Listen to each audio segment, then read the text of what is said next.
Today, I want to talk about what working with subconscious is, what does it do, how does it affect us, and generally just to introduce you to what I'm working with and how do I work and what results can be expected. But working with subconscious means that we are going fairly deeply into what is running you. If you think about it, a lot of your actions happen automatically. A lot of your thoughts, behaviors, so called habits, they've been with you forever or for a very long time.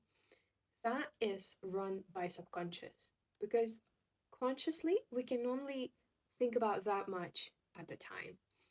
Keeping in memory, like remembering, knowing this is what needs to be done, this is how I want to do it, or whatever else. Knowing and consciously hold, we can only that much of information at a time.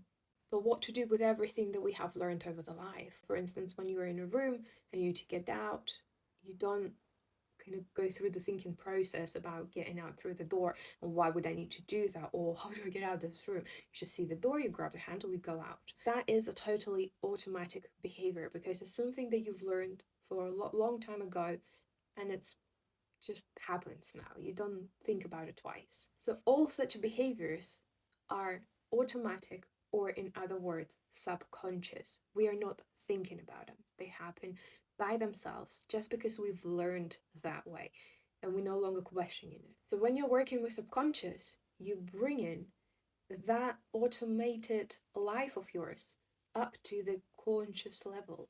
So you consciously start to understand of what habits and behaviors you have created for yourself in whatever aspects in life that you want to work with. Once you do that, you kind of create a map of your processes, if you like. In other words, you create a map of how you work, your programming. Basically, if you were a computer, you get to see what's the code, how you run. And once you have that, you have an ability to change it. There are several ways how we can tap into the subconscious through various practices, meditations, questionnaires. And they all give us bits and pieces of information that we put together and we see a map and we're like, oh my God, this is why I constantly get this result in my life, or this is why I can never get past the certain level in whatever I'm trying to achieve. It's really important to understand it because if you don't have that map, if you don't have the understanding, also the beliefs, which is something that's very popular today. We know that we need to work with mindset and change beliefs or whatever. Why would we do that? Because beliefs is the part of this map. Beliefs that form the map in a way, and therefore they form your behaviors and everything that you receive out of that. The belief they're part of this, but they're not the only part. We need to understand and see the map fully. We need to clearly see what's going on. So getting hold of this map is very crucial, and this is what I do. And once we have it, we can now work with it. We can understand where and what we might need to tweak and change, or what we have to change, what we can live the way it is in order to get somewhere where we want to get. The way I work with meditations because I believe that meditations speak to the subconscious the way that it understands, because it doesn't hear our words. We consciously say, oh, I want this, I want it like that, whatever else, so many times, but when did it actually work? It doesn't. So conscious conversation with your subconscious doesn't really work. I choose meditations, therefore. Meditations, they talk to subconscious on its language. No logic.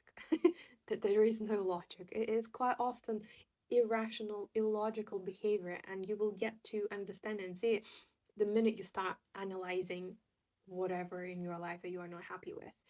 Because logically, you like, this should be done like this, or wanted it to be done this way. But again, it's not working that way. Meditation is really the only way that I am aware today that taps into that irrational, subconscious mind of ours and helps it to tweak and recode the beliefs, the structure, the map that we have created so far. How does it work to work with subconscious? What does it look like? Well, first of all, obviously, things will change. You're changing the code. Which are you running by? Things around you will start to change, sometimes very quickly.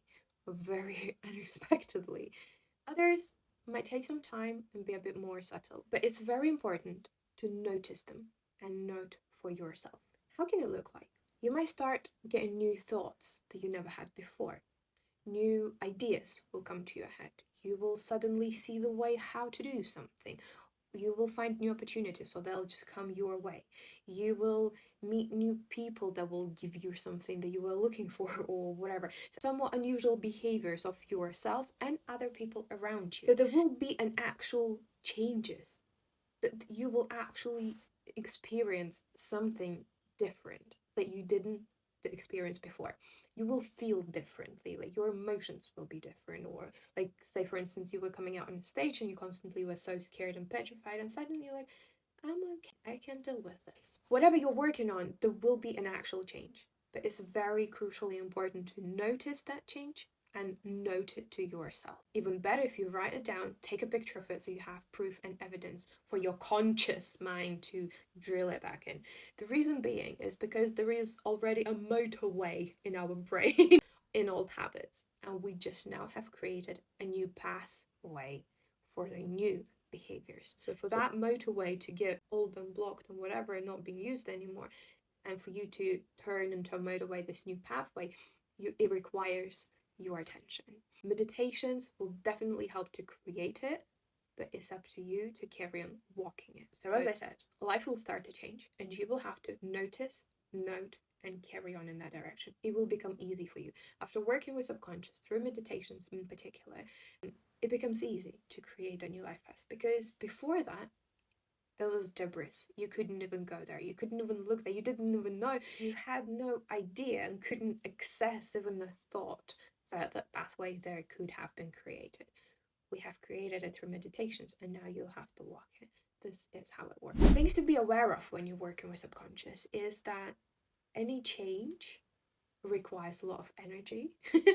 And your mind, your subconscious mind, knows it, and they don't want to do this, because the only work that they have is to keep you alive. The level of this life, they don't really care about.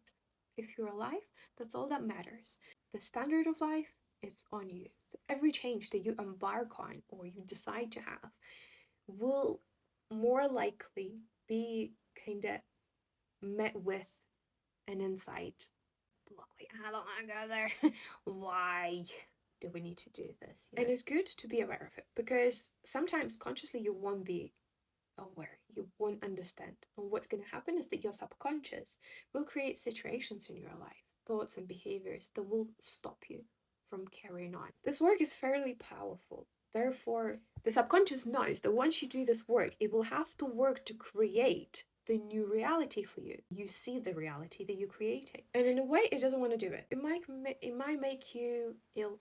It might create a circumstance in your life where you're like, oh my God, no, right now, I need to deal with this first, then I'll come back to the subconscious work or whatever.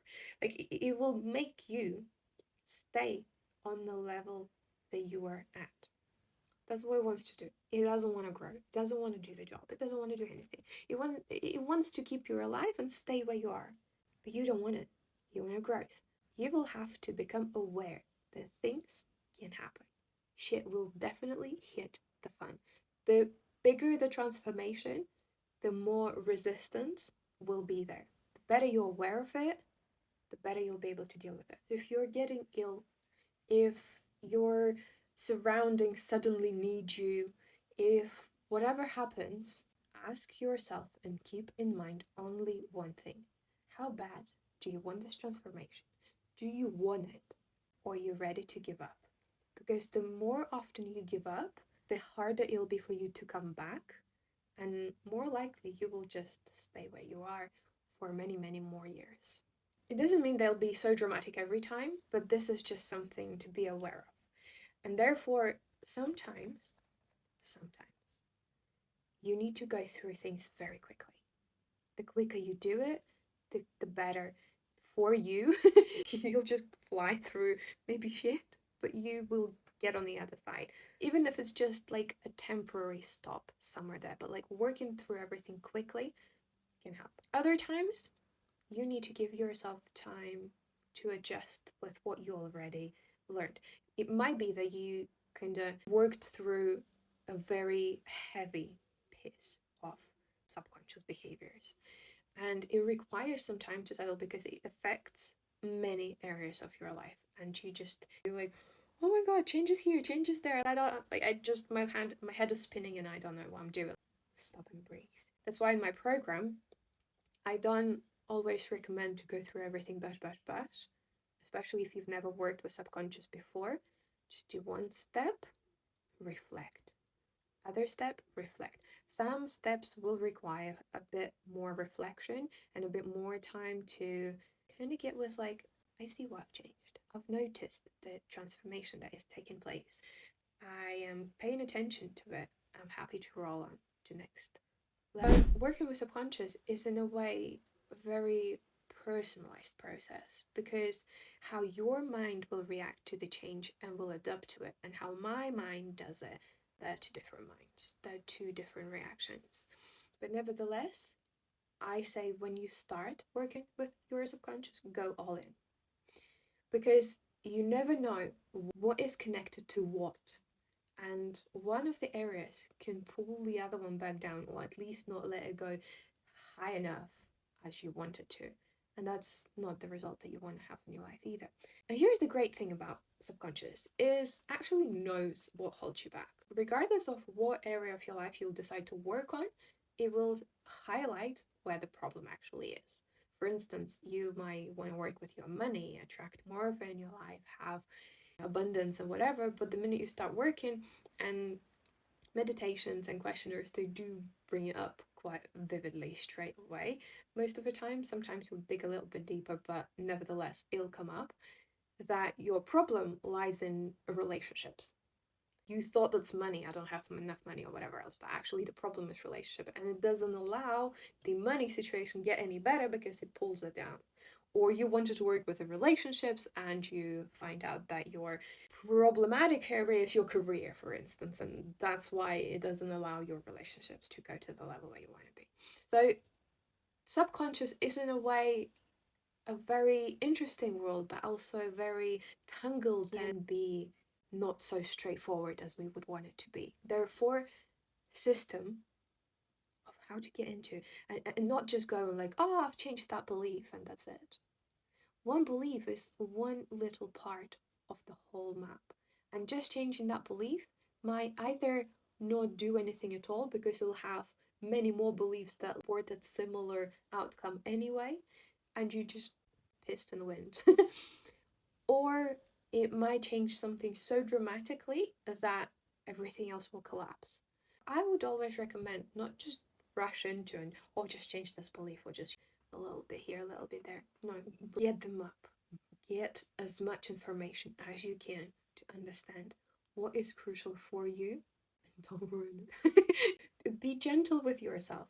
Human beings, we are robust, but we are also super fragile at the same time. As much as I say we are a bio-robot, we truly are. And it's amazing that we can reprogram those things. But I kind of urge you, don't rush into it just with, oh, I know that this belief doesn't work for me, I want to change it, and go ahead. It might be that you will change the belief that was holding you back from some real. So here we go. This is the work with subconscious. This is how I work. If you have any questions, please leave them in the comments below and I will do my best to answer them as best as I can. And for now, until the next time.